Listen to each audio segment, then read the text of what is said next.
رذائل اخلاق میں سے دوسری جو اس کی قسم ہے گندے اخلاق کی، برے اخلاق کی، وہ ہے جی غیبت۔ تو غیبت کیا ہوتی ہے عزیز اللہ؟ غیبت یہ عربی کا ہی لفظ ہے، اس کا لغوی اصطلاحی معنی یہ ہوتا ہے کہ غیبت کہتے ہیں کسی کی عیب جوئی کرنے کو، کسی کی عیب کو بیان کرنے کو، کسی کی وہ اصطلاحی اور لغوی معنی اس کا کسی بندے کے اندر ایسا عیب موجود ہو، اگر اس کے سامنے وہ بات کی جائے تو بندہ شرم محسوس کرے، اپنی بے عزتی اور توہین محسوس کرے، اپنے اندر وہ شرم محسوس کرے، اس کو غیبت کہتے ہیں۔ یعنی کسی کی بری عادت اور فطرت کو لوگوں کے سامنے بیان کرنا، کسی کے گناہ کو لوگوں کے سامنے بیان کرنا، کسی کے عیب کو لوگوں کے سامنے بیان کرنا، جس سے وہ بندہ شرمندہ ہو جائے، اس اپنے اندر وہ بے عزتی محسوس کرے، اس کو بھائی غیبت کہتے ہیں۔ تو غیبت کی سب سے پہلے ہم لوگ دیکھیں گے کہ اللہ تعالیٰ کے قرآن پاک میں غیبت کی مذمت کے بارے میں کیا ہے۔ تو سب سے پہلے بھائی غیبت جو ہے یہ ناپسندیدہ عمل ہے،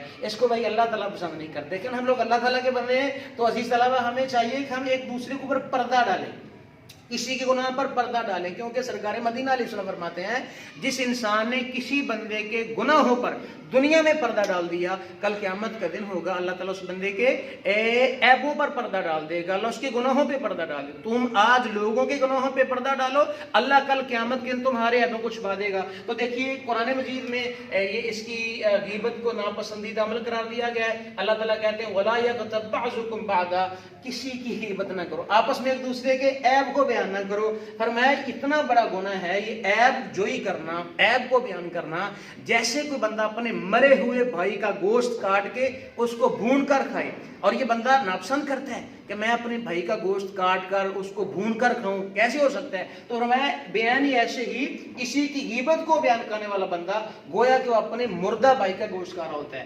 نیکسٹ بھی یہ ہیڈنگ ہمارے پاس ہے کہ غیبت جو ہے یہ تباہی کا سبب ہے، بربادی کا سبب ہے، انسان کی ہلاکت کا باعث ہے غیبت۔ جیسے وَيْلٌ لِكُلِّ ہُمَزَةٍ، ہلاکت ہو، تباہی ہو، بربادی ہو ایسے بندے کے لیے جو دوسروں کا عیب بیان کرتے ہیں، جو دوسروں کی عیب جوئی کرتے ہیں، دوسرے کے نقائص کو تلاش کر کے دوسروں کے سامنے بیان کر اس کو بیزت کرنے کی، اس کی توہین کرنے کی کوشش کرتے ہیں۔ غیبت کی مذمت حدیث رسول میں، یعنی پہلے تو ہم نے پڑھا ہے کہ قرآن مجید میں اس کی کیا مذمت ہے، اب ہم دیکھیں گے اللہ کے رسول کی حدیث میں اس کی کیا مذمت ہے۔ تو سب سے پہلی ہیڈنگ ہے غیبت کی سخت سزا۔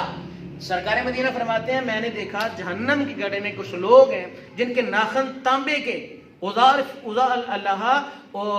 اظافر من نحاس، تانبے کے ناخنوں سے اپنے آپ کو نوچ رہے ہیں، وہ چہرے کے جسم کو نوچ رہے ہیں، خون جاری ہے اور چیخو پکار ہے۔ میں نے پوچھا یہ کون سے لوگ ہیں؟ یا جبرائیل من ھذا، یہ لوگ کیسے ہیں، کون سے ہیں جو اپنے آپ پر اتنا ظلم کر رہے ہیں؟ تو جناب جبرائیل نے فرمایا یا رسول اللہ صلی اللہ علیہ وسلم یہ وہ لوگ ہیں جو لوگوں کی غیبت کرتے رہے، لوگوں کے عیبوں کو آگے بیان کرتے رہے، لوگوں کی بے عزتی کرتے رہے، لوگوں کو شرمندہ کرتے رہے، تو یہ ان لوگوں کا نقصان ہے۔ تو بھائی غیبت بیٹے چھوٹا گناہ نہیں ہے۔ آج معاشرے میں اللہ معاف کرے بہت زیادہ غیبتیں موجود ہیں، نہ چاہتے ہوئے بھی ہم لوگوں کو بیان کرتے، تو بھائی اسے بچنا چاہیے۔ اس کے بعد ہمارے پاس ہے دوسری ہیڈنگ کہ غیبت کو اللہ کے رسول نے منع کر دیا ہے جی۔ یہ دوسری حدیث میں غیبت کی حدیث میں ممانعت ہے کہ وَلَا تَدَابَرُوا، کسی کی پیٹھ کے پیچھے بات نہ کرو، کسی کی غیبت نہ کرو، کسی کو شرمندہ مت کرو۔ تو بھائی قرآن مجید میں بھی اس کی ممانعت ہے، حدیث مصطفیٰ میں بھی اس کی ممانعت ہے۔ دو ہیڈنگ قرآن مجید میں آئی ہیں اور دو ہیڈنگ حدیث رسول میں آئی ہیں۔ اس کے بعد ہے غیبت کی جائز صورتیں، یعنی دو صورتیں ایسی ہیں جن میں ہم لوگ کسی کا بیان کر سکتے ہیں، اس کے علاوہ نہیں۔ وہ دو صورتیں کون سی ہیں؟ سب سے پہلے وہی ہے کہ کسی مظلوم کو ظالم سے بچانا۔